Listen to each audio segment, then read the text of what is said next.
Things have moved on from fists and bottles to knives and bigger weapons, and we see a much increased number of severe injuries caused to younger and younger people.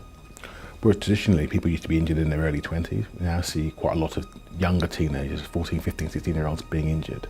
Not just one injury, but multiple injuries. So you used to get one stab wound to the chest, now you'll see half a dozen to a dozen stab wounds to an individual person, inflicted by groups of people rather than one person. And that's a real concern.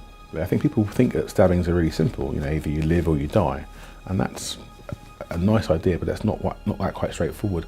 I've seen people killed by stabbings to the calf, stabbings to the arm, stabbings to the face and neck.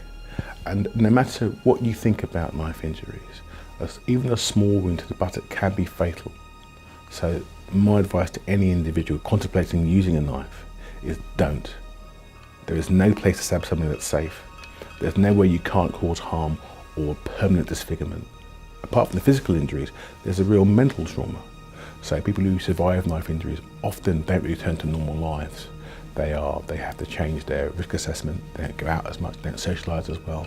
Often they have post-traumatic stress disorder, and they're sentenced to a life of pain and suffering because of one injury.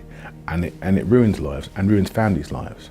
What you mustn't do with a knife injury victim is stigmatise them. Don't ask how big the knife was. Don't ask if they're a gang. Just say, how can I help? Because if you help somebody, they'll remember that. These young people who are victims of knife injuries are victims, not criminals.